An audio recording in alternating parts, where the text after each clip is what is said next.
So obviously you've been wondering, why the hell is Bitcoin not going up? We've been stuck here for an incredibly long period of time and we're just not seeming to be able to just get above this 30K area. And I actually think that there's one really good reason for this that I'm going to be covering with you deeply in this video, and it all starts with the Ichimoku cloud. Look at this massive area of resistance. Now I have to preface this by saying that if you don't know what this is, you need to pause the video and type this into the YouTube search bar. This is going to give you my free tutorial on how to use my best practices and stuff like that for this indicator. Go check it out. You must watch it before you come here. This is a big area of resistance, and one of the things that's really important to keep in mind is that we're on the weekly time frame up here. And the reason I think this is significant is because Bitcoin is a maturing asset. I'm leveling with you here, guys. We're getting super real together. We're pushing the bullshit to the side. Bitcoin is becoming a more mature asset, whether you like it or not. It's just not as Wild West as it used to be. And I'm not going to go into the arguments for why, but you can tell, right? Like all the institutional investments and just regulation and so on. It's just not the same thing that it used to be. And one of the things that comes with is that the markets slow down. Okay. One of the things that means is that if you're looking at these charts on the 1 minute time frame, they won't really make sense. There's not really a whole lot going on because short-term timeframes mean less these days. However, if you look at it on a larger time frame like the daily chart, this is going to start to be a little bit more important. The weekly chart is going to start to be a little bit more important. And what we can actually see if we go back and look at these log scale Ichimoku clouds that we faced in the past is if we take a look at this one right here, it's actually kind of similar to what we're in right now. Now, granted, we're approaching the cloud when the cloud looks a little bit more like this, right? If we go back, you can see the cloud is fucking huge over here. Back in 2019, when we pumped above the cloud, it was quite thin, but it did still present some problems for Bitcoin nonetheless. We first encountered the cloud over here, but we didn't actually break it until all the way over here. Now, this was 520 days. And mind you, I'm talking about Bitcoin maturing, right? I'm talking about Bitcoin. I don't know what happened to my camera there. I'm talking about Bitcoin maturing and, kind of growing up and becoming a little bit more of a kind of sensible asset, moving a little bit slower. Well, that was 2019 all the way through to 2020. Which is, it was like 3 years ago now, that was quite a bit ago, that we had such a long time that we were struggling with the Ichimoku cloud. And so, if you kind of look at what we're dealing with now, and I'm not saying that we're going to be looking at a 500-day ordeal. We are right now only 77 days into finding resistance at this cloud. Does that mean that we're really going to struggle and we're not going to be able to break above? Not necessarily, right? I mean, we did actually get above the cloud over here. We hit the peaks many, many times, and the peaks were actually really solid resistance, by the way. I mean, in hindsight, this is beautiful. I mean, the way the price was getting rejected off the Ichimoku cloud here, which doesn't come as a surprise. And so, that definitely gives us a lot of room to rise right up to my final area of resistance on this chart, which is $40,000. I don't think it's a coincidence at all that the top of the Ichimoku cloud lines up perfectly with the line of resistance that I was already showing you. These things work beautifully with technical analysis. And so, this is not me saying that we're perma bear and we're dropping down to $10,000 or anything like that. We certainly can pump deep into the cloud and then still get rejected.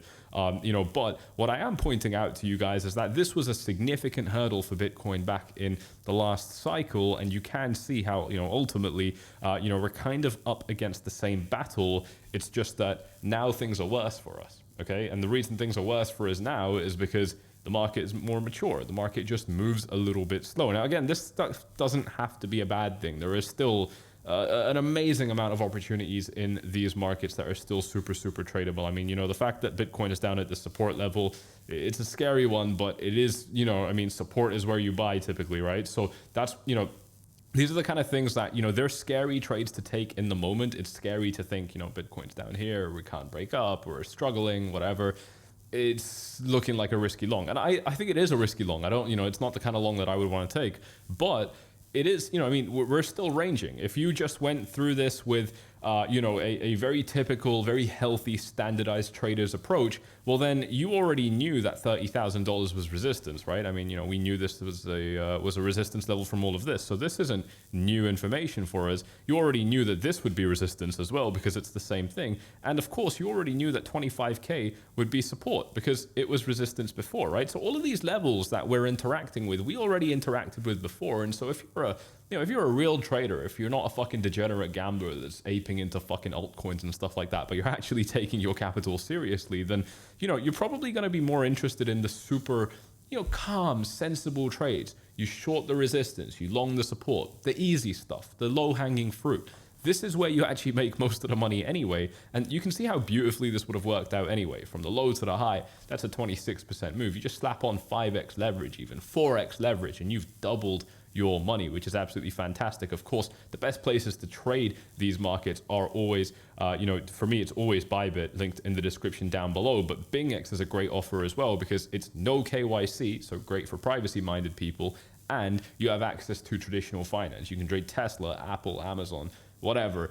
There's a lot that I want to bring for you guys on those I was going to say coins, on those stocks here on this YouTube channel, and I'm going to be trading them right here on BingX as well. So go ahead and check it out if you are interested. You get over $100,000 in bonuses on BingX, and if Bybit is your thing, if you want to go for the best exchange in the space, then definitely check that out. You're getting up to 30K in bonuses as well. By far my favorite. I'm actually going to be, by the way, in their Singapore event next week. So if any of you guys are in Singapore, hit me up on Instagram, hit me up on Twitter. Instagram is best, and we'll see if we can link up there. But that's super, super cool. So, the opportunities are still, all over the place. If you're just kind of looking at this with a more sober approach, you're not going to be too worried about this. But let's move back to the Ichimoku cloud and discuss a little bit more about this. Now, this is a big cloud. From low to high right here, we're looking at a 60% range. It's absolutely enormous. It's one of the biggest ones we've had in a long time. And one of the reasons for that is because we've had such a heinous downtrend. I mean, there was no relief in this downtrend, and that's why we were able to print such a big Ichimoku cloud here. And it lines up very, very well with just kind of showing us, like, if you think of this indicator almost more as a metaphor, if I told you the Bitcoin market has a cloud looming over it right now, this actually starts making a lot more sense. It's more of a, we're in a negative, we're in a kind of depression phase for Bitcoin's market right now, which is great, by the way, because, for me, if you told me 3 years ago that in 2023 Bitcoin is going to be in a depression, I would tell you that I'm probably going to be expecting Bitcoin to be at a low and then staying down there for a really long period of time. But obviously, if you look at the chart, what happened was we fucking doubled and then we started to consolidate. So we're actually getting our depression phase after the price already doubled. And these are really important facts that I'm telling you guys to just kind of keep your perspective super healthy and sober, because a lot of people, I feel, are just way too over in the bearish camp, and I'm not, obviously I'm more bullish than bearish, you can tell, and my long position shows you the same thing. And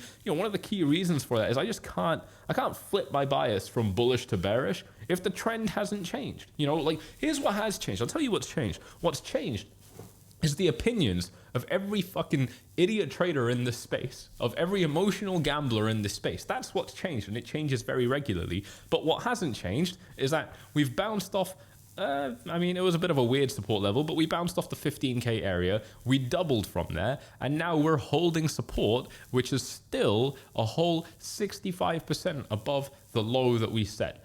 That's what changed. Right?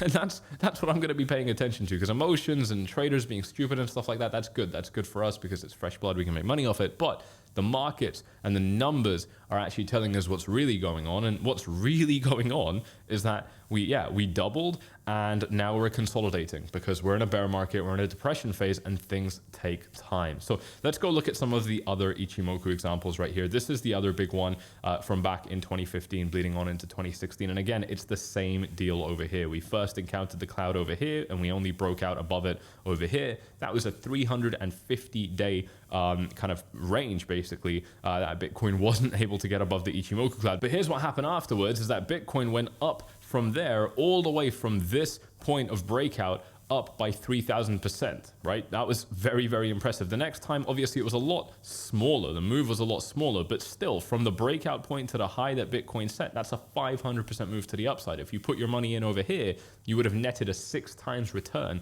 on your capital, which is absolutely phenomenal. And this is the beautiful side of the kind of shitty things we're dealing with right now, which is that when you have these really significant areas of resistance, whether it's the weekly Ichimoku cloud or the $30,000 level that we've been stuck at all throughout this year, when you finally break these areas of resistance, look at this. Here's another one I want to show you. Look at this right here. 20K, obvious area of resistance. What happened when we broke it? Literally, the moment we broke it, yes, we got a wick above over here, but the moment we broke it on this weekly candle, bam, you're up by 20% within the week. The next week, from low to high, up by 27%. The next week, from low to high, up by 33%. That's what's happening when you break heavy areas of resistance. And I can't show you a heavier area of resistance in Bitcoin's history than the 30K area, also mixed in with the weekly Ichimoku cloud. When and if, because nothing is guaranteed, when and if Bitcoin is able to get above these areas of resistance, it is absolute moonshot mode. And the really good thing for us, and I've been covering this with you guys if you're subscribed, is that as the market keeps on dropping, the level that you actually need to break in order to be bullish again keeps getting lower as well. Okay, here's a great example.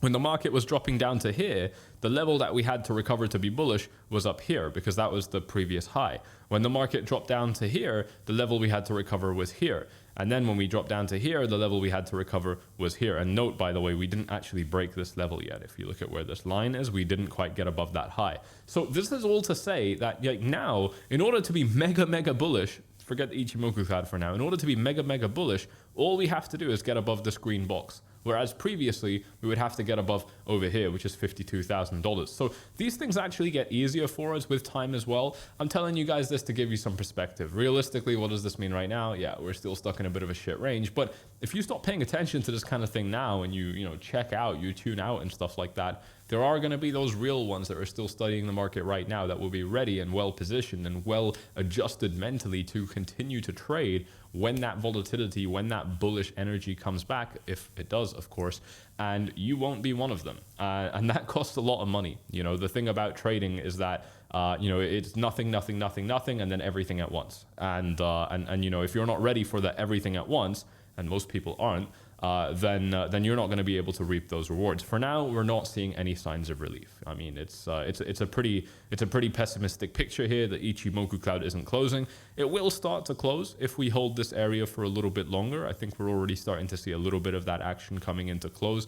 If the market starts to move up a little bit over these next weeks and months, we will start to see the Ichimoku cloud close. But we need to keep in mind, I mean, this is a big time frame. This cloud has already existed for 400 days. I mean, it's already been painted for 400 days. So I mean, this is a very big time frame thing, to be keeping in mind. And it really, I think it's really useful to just give us a little bit more perspective on what's actually going on in the market. I mean, look at how much we struggled here. Even when we broke into the cloud, we pumped up by 37%, but then more or less for an entire 200 days, the market didn't really move by much. From this low up to the high within this rough range, Bitcoin ranged within 35%, and that lasted for, basically from here to here, that lasted for 182 days. For 6 months, guys, Bitcoin's price was just stuck in a 30% range. So, if you think this is shit, it's worth noting that we've literally done this before, and we've done it before for way more time. Actually, no, for an equivalent amount of time within a slightly bigger range. So, we're moving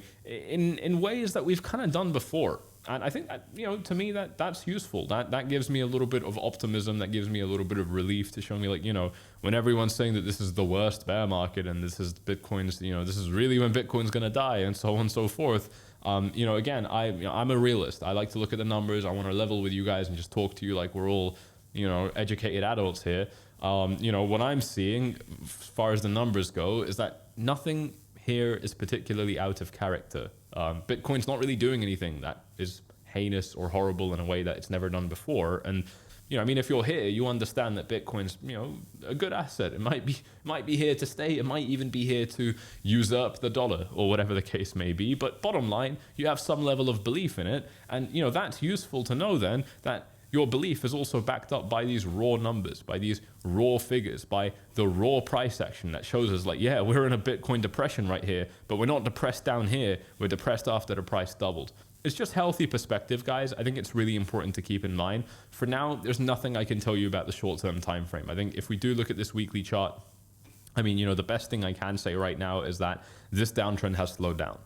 If we take a look at how it's actually kind of progressed, we started off a little bit slow, then we had the really big dump, and now it's just been a slow grind downwards, right? And typically when we pull off this kind of thing, that can be an indication that actually we're going to pump up again. Here's a great example. We moved up and then you slowly kind of trend down. That shows you that perhaps this isn't the real. It didn't quite work because we didn't really rally up much further up after that. But typically, yeah, when the trend does slow down, that is an indication that actually it's going to be reversing. So I don't know how much you want to read into that. I wouldn't read into it too much because it's just not an area of high liquidity either. One of the charts that I think is really interesting, I don't know if you guys can see this, is right here.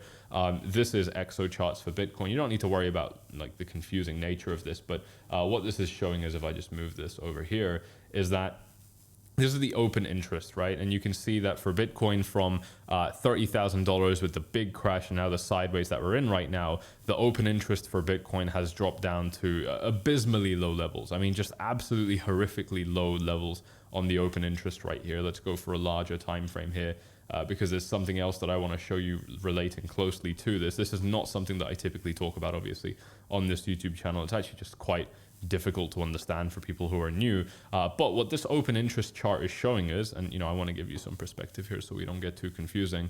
I'm going to put a line right here. So this line right here that I've just put on the chart is this drop. And what this shows us when the open interest drops is that there's less positions open. That's it. Open interest means how many positions are there in the market. That's basically what we're talking about, specifically leverage positions, but we don't need to worry about that technicality. And what we can see is that, there's just not that many traders. There's just not that many open positions in the space right now. People are fucking scared. People are clueless. People are really, really worried. And what that means at the moment is, when we're printing this kind of price action where, we're kind of slowing down and it looks like things might be getting better, you do have to take that with a grain of salt, because when you have less liquidity in the market, it's just the charts are less reliable. And that's, it's really, really important. I'm telling you guys this so you save your money. I don't want you guys to be running into fires the way a lot of other people do. This is still promising. This is still good. And I'm still in the market anyway. I'm still in an active long position. I'm comfortable with this, but at the same time, you must understand when you have to take the market with a grain of salt versus when you can, rely a little bit more on what the chart is telling you. I'm not saying that it's impossible to analyze. It's obviously not. We've carried out some very thorough analysis, completely correct analysis for the most part, basically since the lowdown here. And this has been in an area where, the market has been pretty shook up, and we've done phenomenally well. So it's not like it's impossible, but it does get harder. And you need to understand what you're up against, especially in these markets, because I fucking guarantee that your competition does. Anyway, guys, I really hope you have enjoyed this one. You know exactly what to do. If you have, check out the beautiful offers available to you with the links in the description down below. If you have enjoyed this video, you know exactly what to do. I think I already said that. Hit up the like, subscribe, click the bell, all the good stuff. A little bit late today. There's just not a whole lot to talk about, but if you have any suggestions, anything that you want me to specifically look at, then do let me know in the comment section down below, and I'll see you all in the next one.